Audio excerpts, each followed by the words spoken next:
예수님께서 재림하실 그날에는 이 세상에 어떤 일들이 일어날까요?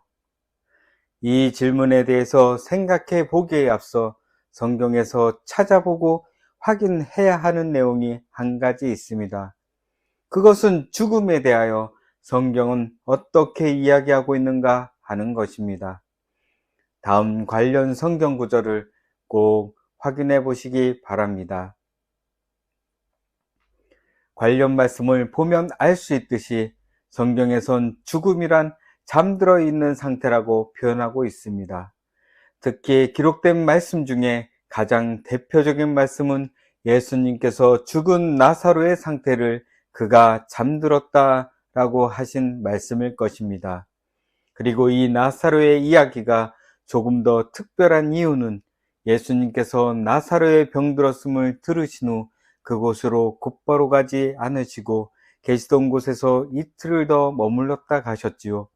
그래서 나사로는 죽은 지 나흘이 지난 부패가 시작되고 냄새나는 상태가 되었습니다.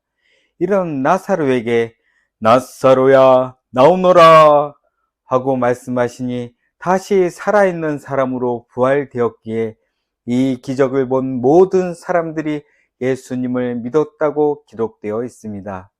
그러므로 이 나사로의 이야기는 당시 사람들을 위한 것이기도 하지만 동시에 예수님을 믿는 저와 여러분에게 그날 일어날 생명의 부활에 관하여 미리 알려주신 것이라고 생각한다면 더욱더 중요한 의미가 될 것입니다.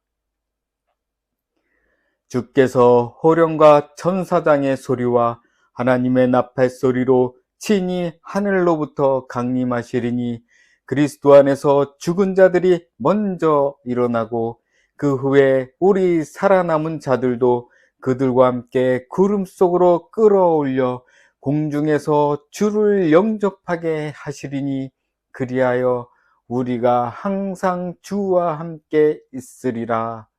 아멘.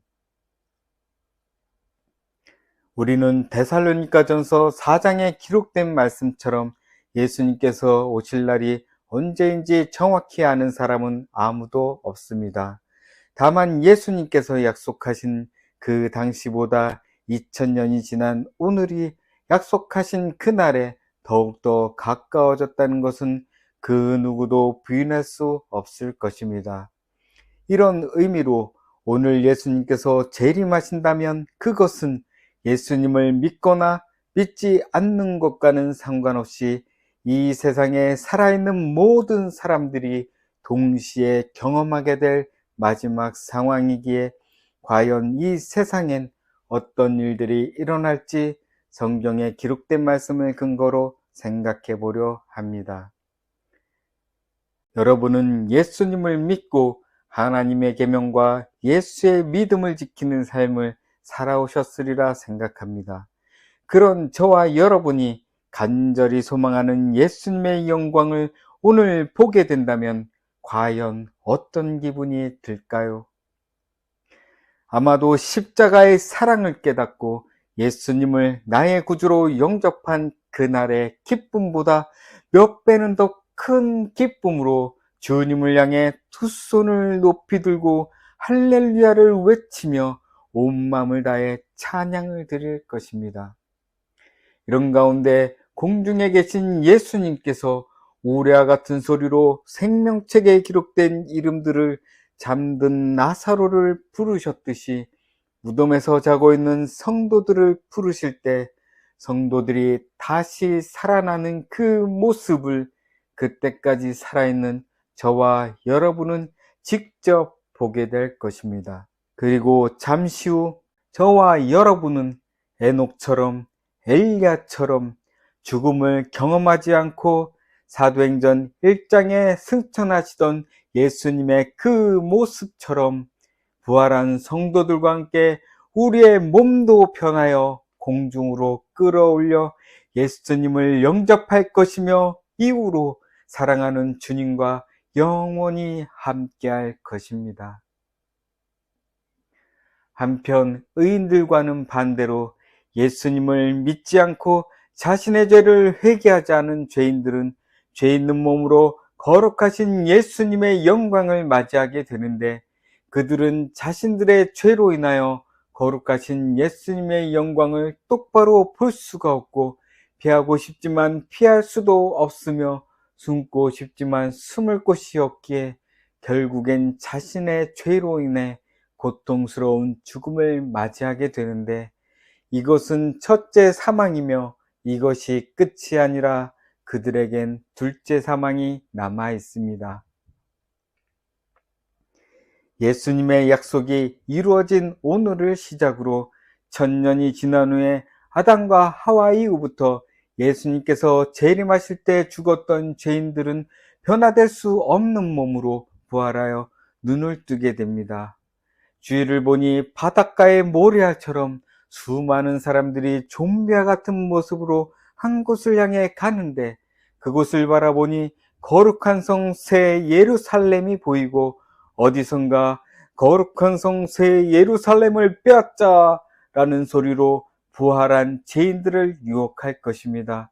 그리고 그들은 그 소리에 미혹되어 함성을 지르며 새 예루살렘을 빼앗기 위해 공격하지만, 곧 하늘에서 유황불이 떨어져 사탄과 그를 따르던 타락한 천사들뿐 아니라 모든 죄인들이 이 유황불에 휩싸여 온몸에 불이 붙어 타기 시작할 것입니다. 이 불은 아무리 끓여도 꺼지지 않을 것이며 자신의 죄가 소멸될 때까지 고통받게 될 것입니다. 이후 그 고통의 시간이 얼마나 흘렀을까요? 이 모든 고통이 자신의 죄 때문이라는 것을 깨닫게 되고 하나님께 자신의 죄를 고백하게 되었을 때 비로소 고통은 멈추고 그들은 죄로 변하여 처음에 왔던 흙으로 영원히 돌아가게 될 것입니다. 위 내용을 요약하면 다음과 같습니다. 저와 여러분이 선한 싸움을 싸우며 달려갈 길을 가고 있는 오늘, 다시 오마 약속하신 예수님의 영광을 볼 수 있기를 간절히 소망합니다. 그러나 선한 싸움을 다 싸우고 달려갈 길을 마친 후에 잠들지라도 두려워하지 않는 것은, 이제 곧 부르는 소리에 일어나 눈을 뜨면 공중에 계신 예수님의 영광을 보게 될 것이며, 저와 여러분은 생명의 부활에 참여한 하나님의 자녀로 잠시 후 몸이 변하여 공중으로 끌어올려 사랑하는 주님과 영원히 함께할 것이기 때문입니다.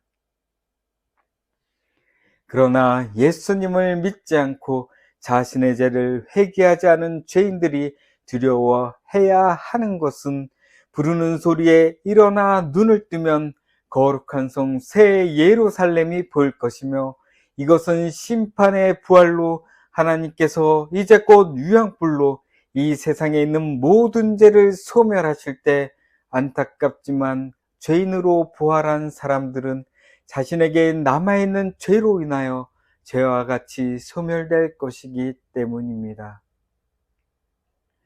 그러므로 예수님께서 다시는 죄를 범하지 말라 하신 말씀의 의미를 위 내용과 함께 깊이 생각해 보시기 바랍니다. 끝으로 유튜브를 찾아보면 위 내용을 설명해 주신 분들이 많이 있습니다. 그분들 중에 성경적으로 자세하게 설명해 주시는 송기문 목사님의 전영왕국과 요한계시록 종말편을 기회가 되신다면 시청해 보시길 권합니다. 이 영상을 시청해 주신 모든 분들이 사랑의 하나님을 오해 없이 믿는 믿음의 길로 한 걸음 더 나아가시는 기회가 되시길 바라며 귀하신 예수님 이름 힘입어 기도드립니다. 아멘.